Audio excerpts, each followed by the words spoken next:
Welcome to heat transfer course. Let us first look at what is transfer. Transfer involves movement of certain quantities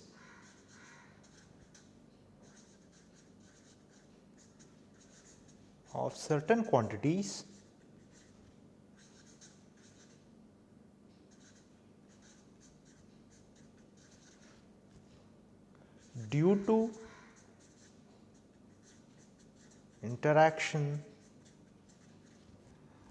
of the system with surroundings.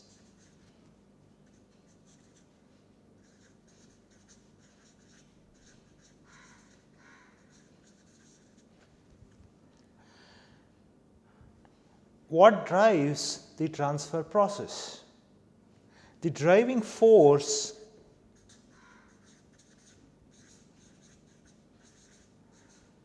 What is the driving force for transfer process? The driving force is temperature difference if it is heat transfer, and it is chemical potential if it is mass transfer. So, heat transfer temperature difference, which is generally referred to as delta T, it drives the heat transport process, or it drives the heat transfer, and the chemical potential, which is delta mu, it drives the mass transfer. So, the question immediately arises as to what causes the driving force. The driving force may actually be natural. What causes the driving force? The driving force may be naturally created, or it may be engineered depending upon the system. For instance, we may have a slab which is actually maintained at different temperatures, and one at a higher and one at a lower temperature, and you just leave the slab as it is. Over time, the temperature everywhere in the slab. So, when it reaches uniform temperature, then there has to be flow of energy from one end to the other end, and that actually involves heat transport. So, this can happen when at steady state as well. So, what are the important transport processes? What are the important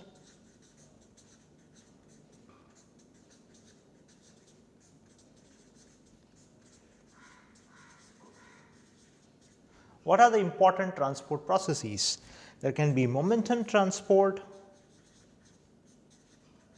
there can be heat transport, and there can be mass transport. Now, these three are actually similar in some nature, and in fact, therefore, they are related and they are analogous to each other.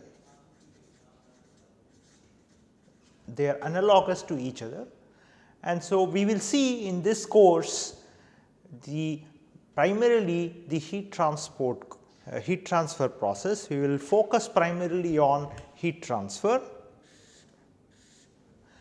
and let us look at what are the objectives of this particular course.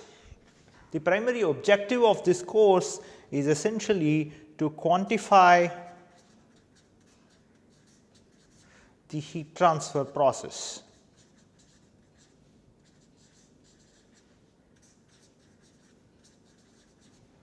In various systems.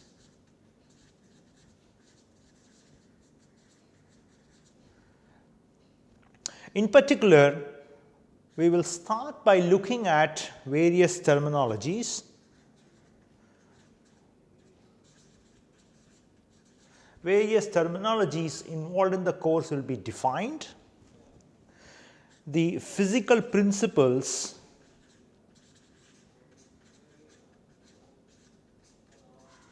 involved in the heat transfer process will actually be described. The heat transport phenomena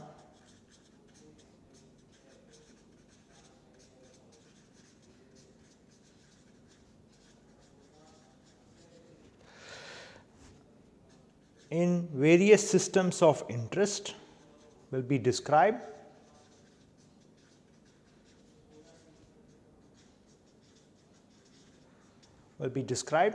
Particularly, we will be looking at the fundamental aspects in each of these cases, and then we will be looking at quantitation of each of these systems.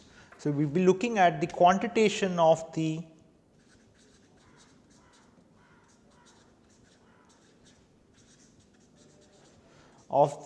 heat transport phenomena in each of these systems. We will actually write models for each of these. We will write models for each of these, and particularly we will compute the local and the overall heat transport coefficient for each of these systems. We will then analyze the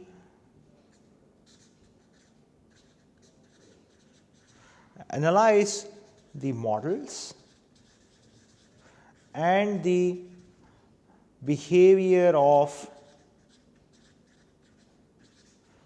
the local and the overall heat transport coefficients. With these objectives in mind, let us delve into what is heat transfer. Let us try to answer this question as to what is heat transfer. So, heat transfer essentially concerns generation, use, conversion and exchange of thermal energy, that is heat between different systems. What is heat transfer? It involves generation, use, conversion and exchange of thermal energy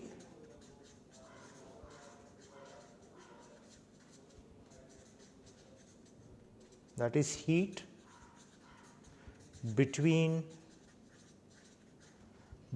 physical systems.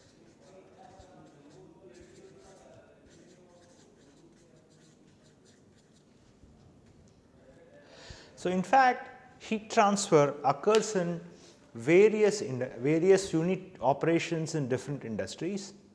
For example, heat transfer occurs during cooling of fluids and liquids in, let us say, chemical industries, in petrochemical industries, in power industries, in pharmaceutical industries and so on and so forth. So, the heat transport is actually a ubiquitous phenomena which is actually seen in many different processes in different industries. So, understanding the heat transport phenomena is actually very important in characterizing these unit operations, and particularly in terms of the saving cost in transporting heat between different fluids, which is actually an energy intensive process. With this in mind, we will start looking at what are the different types of heat transport processes, what are the different modes of heat transfer process. So, heat transport can actually occur in different phases. For example, it can occur in one phase. Heat transfer can occur in one phase. For example, if there is a slab which is actually maintained at different temperatures at the two ends of the slab, and let us say you have a heat source which is present at one location, then one can actually transfer the heat from one end to the other end of the slab, where the heat is transported within one phase. Similarly, it can also occur in multiple phases.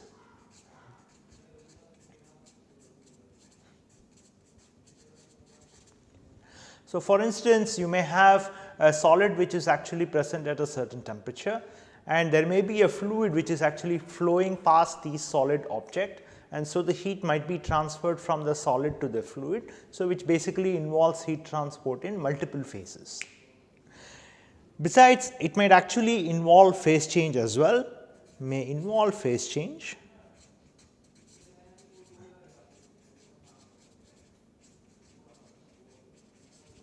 For example, if one wants to actually heat water, then you are looking at transferring heat from the bottom of a beaker which is containing water, let us say, and you want to transfer heat from the bottom of the surface to the water, where you first heat up the fluid, and the fluid, once it reaches a boiling point, then actually there is nucleation or a phenomenon that occurs, and the water gets converted from the liquid into a vapor phase. So, there is simultaneous heat transport and phase change which is actually occurring in this case, and this also is commonly encountered in the various situations in an industry.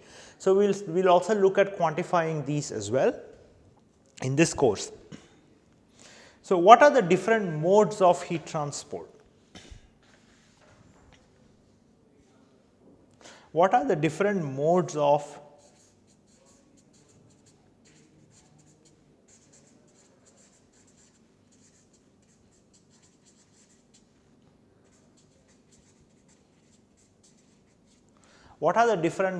heat transfer? So, there are primarily 3 different modes of heat transfer, which are basically conduction, convection and thermal radiation. These are 3 different classes of heat transport modes, and each of these actually occur using different phenomenon. So, the 3 modes are conduction, convection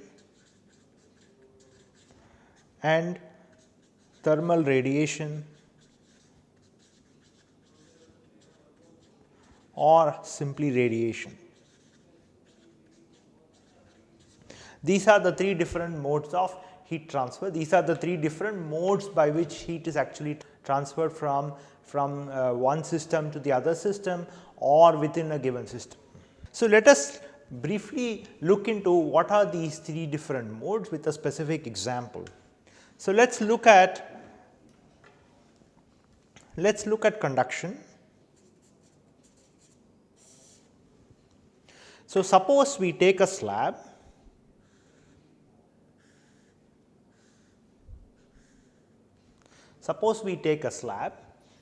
and we maintain the temperature of the 2 walls of a slab or 2 ends of a slab at temperature T1 and T2, and suppose let us say that T1 is, let us say, greater than T2, then the energy is transferred, let us say, from this end of the slab or this end of the wall to other end of the wall, and let us say that the flux of heat that is actually transferred is given by Q double prime, and such kind of a transport typically will occur through a medium which could be a stationary medium. So, a stationary medium is present here.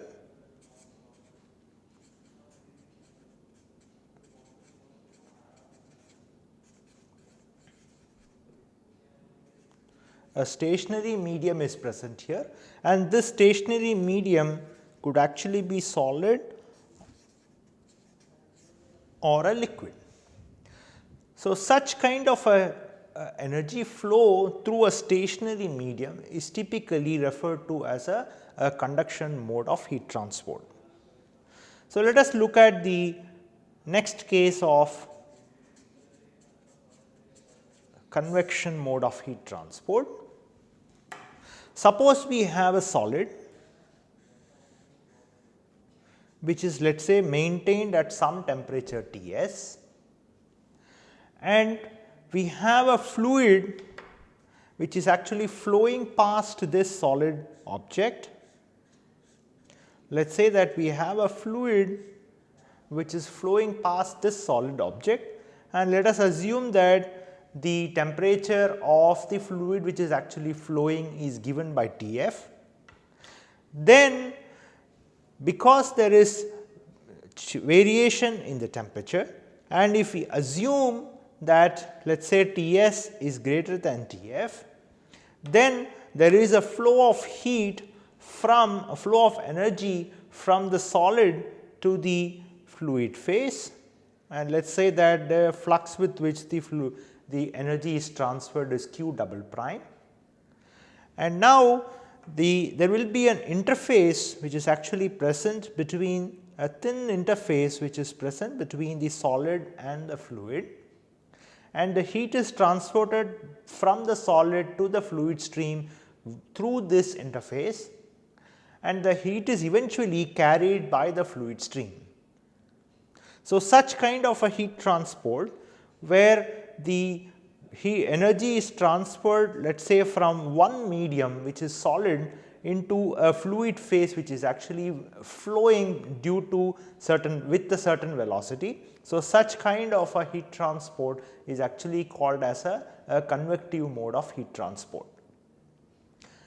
Now, the third mode of heat transport, which is called the radiation mode of heat transport. Third mode of heat transport is called the radiation mode. Now, every surface, by virtue of it having a finite temperature, would actually emit electromagnetic waves. So, therefore, any two surface which is present here, the paper on which I am writing, my hands, each of these have a certain finite temperature, and due to the virtue of it having a certain temperature, the surface which is actually present on top of this paper and on the surface of my hand, due to its finite temperature, would actually emit electromagnetic waves. And so, if these two are facing each other, then even in the absence of a medium, the electromagnetic waves which is actually emitting from the surface of my hand, let us say, would actually intercept and be received by the surface which is actually this paper here. So, such kind of mode of heat transport is actually called as thermal radiation or simply radiation. So, it can be depicted in this cartoon, where if I have a surface which is present here, and let us say that the radiation is emitted from this surface in all directions, and if I have another surface, let us say this surface is maintained at temperature T1, and I have another surface T2, and that also emits radiation. So, the exchange of radiation or thermal energy via the electromagnetic waves between these two surfaces, which does not really require a medium to be present in between the two, is what is actually described as a thermal radiation mode of heat transfer. So, with this brief outline of different modes of heat transfer, in the next few minutes I will describe what are the different aspects that will actually be covered in this particular 60 lecture heat transfer course. So, starting from the second lecture in this course, we will spend about 14 lectures quantitating the conduction mode of heat transport. We will spend about 14 lectures, and in this topic we will specifically look at conduction, steady state conduction in one dimension, steady state conduction in one dimension. We will look at steady state conduction in two dimensions. We will also look at transient conduction under transient conditions, and how to estimate heat transport coefficient in each of these processes. So, that will be the first topic that will be covered in this course, and then the second topic that we will look at, which will be the major chunk of the course, will actually involve convective mode of heat transport, and we will be looking at it in about 23 lectures.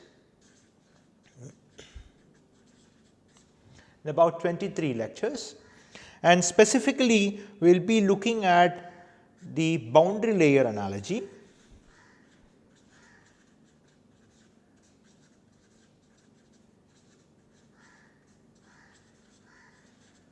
there are three different transport processes, that is heat transport, momentum transport and mass transport, and they are analogous to each other, and it is the boundary layer analogy which actually capitalizes on the similarity between these three processes and this boundary layer analogy will actually help in estimating the heat transport coefficient for various kinds of situations and various systems that we are going to consider in the convection topic.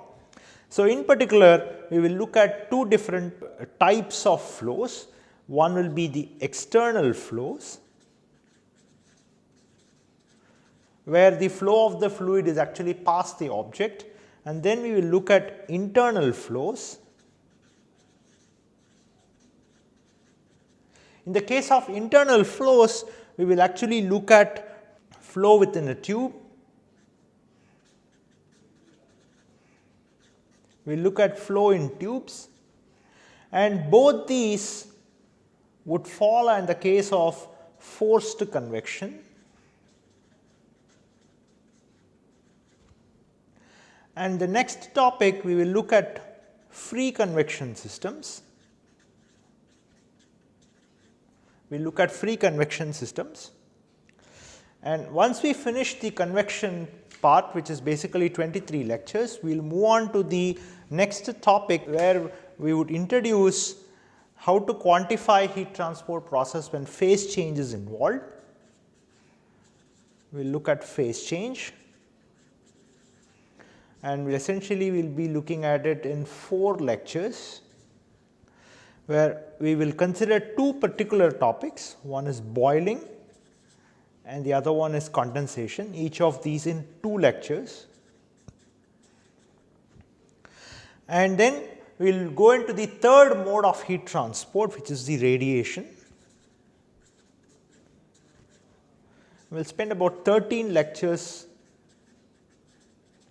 in the radiation topic, and we will specifically look at quantifying radiation in black body systems and quantifying radiation through gray surfaces.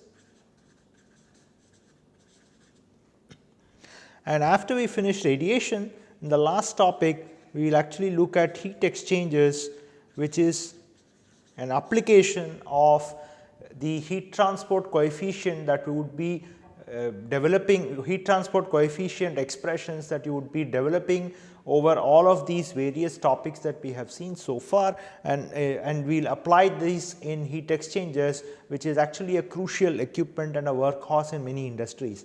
So, we will spend about 5 lectures in looking at quantifying heat exchanging process. So, with this we will move on to the conduction process, where we will start looking at defining, we will look at defining conduction, and we will look at introducing various conduction topics in the next lecture.